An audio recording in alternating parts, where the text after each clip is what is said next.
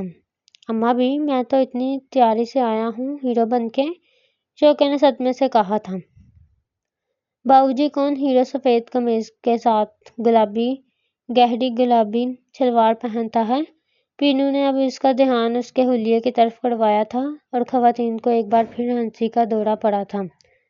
دروازے پر دستک ہوئی۔ ماہم نے لیپ ٹاپ سے سر اٹھا کر پوچھا، کون؟ صاحب کون کھانے کی میز پہ انتظار کر رہے ہیں؟ دروازے کے عقب سے آواز آئی تھی۔ ماہم نے یہ سنتے ہی لیپ ٹاپ بند کر دیا اور جانے کے لیے تیار ہونے لگی۔ ماہم جب کھانے پر پہنچی، میز ایسے بھری ہوئی تھی جیسے کسی شاہی دربار میں بادشاہ کی دعوت کا اہتمام کیا ہوا ہو۔ ماہم نے خود کو سنبھالتے ہوئے سلام کیا، السلام علیکم مامو جان۔ مومانی، ماہم نے سلام کیا تھا اور کرسی سنبھالی تھی۔ وعلیکم السلام، کیسا ہے میرا بچہ؟ کوئی ایشو تو نہیں ہو رہا آپ کو ادھر؟ اکمل صاحب نے جوس کا گلاس اٹھاتے ہوئے پوچھا۔ نہیں مامو جان، ماہم نے نفی میں سر ہلایا۔ مومانی نے نظر انداز کرتے ہوئے ہنکارا بھرا تھا۔ دیکھو مہمان آئے ہیں، وہ جو میرا سب سے مہنگا امپورٹڈ سیٹ ہے، اس میں سرو کرو، ہم اپنی مہمان نوازی میں کوئی کسر نہیں رکھتے، نگین بیگم نے کہا تھا۔ ماہم جب مومانی کی سب جلی بھجی سن رہی تھی، خاموش بیٹھی رہی اور زہر کے کڑوے پیتی رہی۔ ماہم، تم کس طرح کی چائے پینی پسند کرو گی؟ گرین ٹی تو تم نہیں پیتی ہوگی؟ شیف ماہم کو ملک ٹی بنا دو۔ شاید ماہم کو اس امپورٹڈ ٹی کا ٹیسٹ پسند نہ آئے۔ نگین بیگم کی زبان فراٹے بھر رہی تھی۔ نہیں مومانی، میں چائے نہیں پیتی، ماہم نے خود پر قابو کرتے ہوئے دھیمے لہجے میں جواب دیا۔ نگین بیگم، اس سے پہلے کھانا تو کھانے دو، اکمل صاحب نے نگین کو آنکھیں دباتے ہوئے خاموش کرایا۔ ماہم بیٹا آپ کچھ لیں، اکمل صاحب نے میز پہ اشارہ کرتے ہوئے ماہم کو پیار سے کہا۔ جی مامو جان۔ ماہم نے ہاتھ بڑھا کے ڈش میں سے تھوڑے سے چاول پلیٹ میں نکالے تھے۔ نگین بیگم کی آنکھوں میں قدرے مایوسی تھی، جیسے وہ کسی جنگ سے شکست کھا کر واپس لوٹی ہوں۔ سب واپس کھانے میں مشغول ہو گئے۔ اسی وقت میں زریز انگڑائیاں لیتا آیا اور ٹیبل پر بیٹھ گیا۔ صاحبزادے، آپ کو کتنی بار کہنا پڑے گا کہ سلام کرنے کی زحمت کر لیا کریں، یہاں سب آپ سے بڑے موجود ہیں، اکمل صاحب نے ذرا اونچی آواز میں زریز کو متوجہ کرواتے ہوئے کہا۔ زریز نے سنی انسنی کرتے ہوئے ناشتے میں مصروف ہو گیا۔ میں آپ سے بات کر رہا ہوں شہزادے، اور ہی آپ کس حلیے میں آئے ہیں اور اتنی دیر سے آپ کو بلایا جا رہا ہے؟ آپ نے اب ہمیں تشریف آوری کا شرف بخشا، یقیناً رات بھر دیر تک جاگے ہوگے اور فجر نہیں پڑی ہوگی، اور اب رات کے اس پہر بھی سو کے نکلے ہو کمرے سے۔ اکمل صاحب نے زریز کی کلاس لی تھی، وہ دیر تک جاگ کر پڑھتا رہتا ہے، ابھی آیا ہے، آپ سے کھانا تو کرنے دیں، اسے کھانا تو کرنے دیں۔ زریز آپ سکون سے کھانا کھاؤ، نگین بیگم نے بات ٹوکتے ہوئے کہا تھا۔ جی ممی، زریز نے سکون کا سانس لیا اور پانی کا گلاس منہ کو لگایا تھا۔ آپ کے بیجا پیار نے اسے اتنا بگاڑا ہوا ہے، اکمل صاحب نے مایوس لہجے میں کہا۔ ماہم جب بہت ہی گم بیٹھی تھی، اس کے چہرے پہ ذرا سی مسکراہٹ آئی۔ زریز نے ماہم کی وہ مسکراہٹ دیکھ لی اور مسکرانے لگا۔ ماہم کا ہاتھ غلطی سے کھانے کے گرم گرم برتن سے لگا کر ملازم ابھی چولہے سے اتار کے رکھ کے گیا تھا۔ ماہم کے ہاتھ سے گلاس چھوٹا تھا اور اس کے کپڑے کو گیلا کرتا زمین بوس ہوا تھا۔ شناک کی آواز آئی تھی، میرا اتنا مہنگا سیٹ، دیکھو کہیں ٹوٹا تو نہیں۔ ماہم، دھیان کدھر ہے تمہارا؟ اگر ابھی یہ ٹوٹ گیا تو کون ذمہ دار ہوتا؟ تم نے تو پہلے دیکھا بھی نہیں ہوگا اتنا مہنگا، نگین بیگم نے سخت لہجے میں ماہم کو ڈانٹتے ہوئے کہا۔ ماہم، جس کا ہاتھ جل گیا تھا، چپ چاپ بیٹھی رہی۔ ممی، کچھ نہیں ہوتا اور آ جائیں گے، زریز نے نگین بیگم کو چپ کروانے کے لیے کہا تھا۔ زریز، اگر طریقہ نہیں آتا تو نگین بیگم ماہم پر گرج ہی رہی تھی کہ اکمل صاحب کھڑے ہوئے اور نگین بیگم کو چپ کرواتے ہوئے کہا۔